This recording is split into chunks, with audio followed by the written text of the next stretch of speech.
अनुसूयेच्या पातिव्रत्याची व आतिथ्यशीलतेची कीर्ती संपूर्ण ब्रह्मांडात पसरली होती. नारद मुनींच्या कानावर अनुसूयेची हीच ख्याती पोहोचली. नारद मुनी स्वर्गलोकी भ्रमण करत असताना त्यांनी ही सर्व हकीकत सावित्री, लक्ष्मी व पार्वती देवीच्या कानावर घातली. नारायण नारायण. देवी, अनुसूया ही महर्षी आत्री ऋषींची पत्नी असून संपूर्ण ब्रह्मांडात तिच्यासारखी पतिव्रता व आतिथ्यशील स्त्री दुसरी कुणीही नाही. नारद मुनींच्या मुखातून ही सर्व हकीकत ऐकून सावित्री, लक्ष्मी व पार्वती यांच्या मनात अनुसूयेबद्दल हेवा वाटू लागला. म्हणूनच सावित्री, लक्ष्मी, पार्वती यांनी ब्रह्मा, विष्णू, महेश यांच्याजवळ अनुसूयेची सत्व परीक्षा घ्यावी असा हट्टच धरला. बालहट्ट आणि स्त्री हट्ट हा पुरवावाच लागतो. त्यामुळे नाईलाजाने ब्रह्मा, विष्णू आणि महेश भिक्षुक साधूंचा वेश धारण करून महातपस्वी अत्री ऋषींच्या आश्रमात पोहोचले.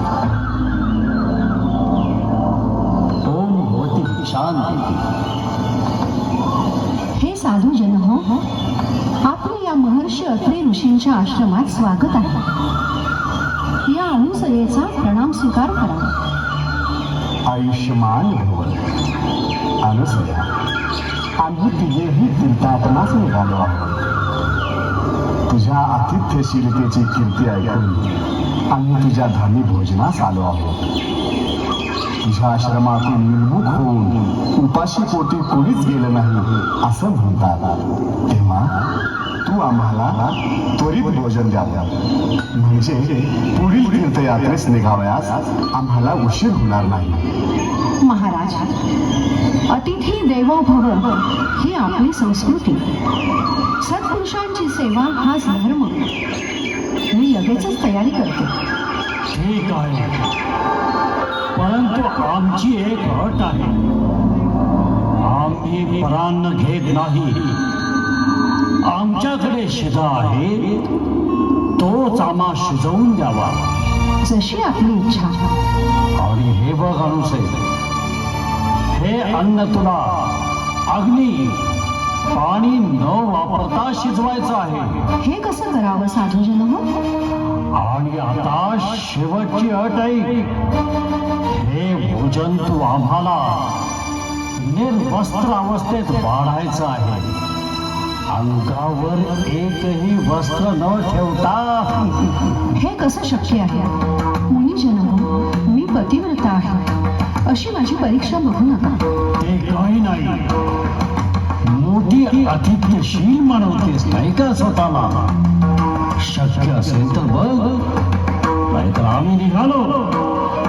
आम्ही बिनमुख होऊन गेल्यावर त्या पातकाचा कलंक तुझ्या पातिव्रत्याचाही नाश करेल.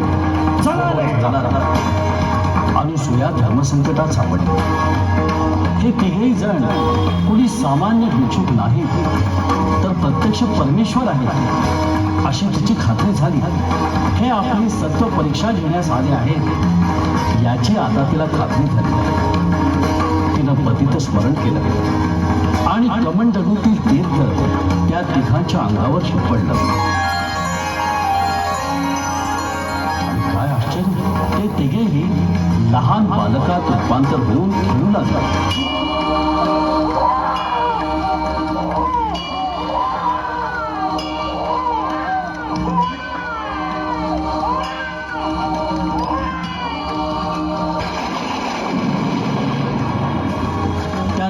बालकाला मांडीवर घेऊन सती अनुसूयेने त्यांच्या इच्छेप्रमाणे दूध पाजलं.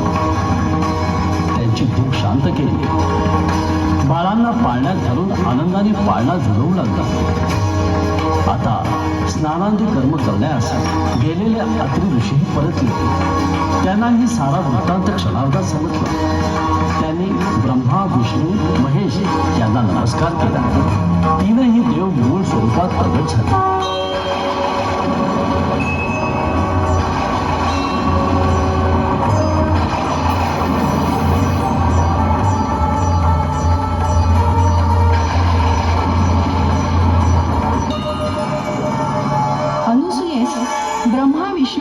यांनी वर मागण्यास सांगितले असता तुम्ही या त्रिदेव अवतारात माझ्या घरी राहावे व माझ्या हातून तुमचे संगोपन घडावे अशी इच्छा व्यक्त केली. त्रिमूर्तींनीही तथास्तु म्हणत ही इच्छा मान्य केली. पुढे ब्रह्मदेव चंद्र झाला, विष्णू दत्त तर महेश्वर दुर्वास झाले. इकडे बराच काळ लोटला तरी आपले पती स्वगृही न परतल्यामुळे चिंतित झालेल्या सावित्री, लक्ष्मी आणि पार्वतीनेही अनुसूयेचं घर गाठलं. अनुसूये, तुझी योग्यता आम्हास कळाली. असं म्हणून सत्व परीक्षेचा वृत्तांत कथन केला आणि सती अनुसूयेनेही दत्त जन्माची हकीकत सांगितली. अत्रिपुत्र म्हणून अत्रेय आणि देवानीच तो दिला म्हणून दत्त असा हा दत्तात्रेय अवतार, अर्थात ब्रह्मा, विष्णू आणि महेशाचा अवतार. मंडळाचे संस्थापक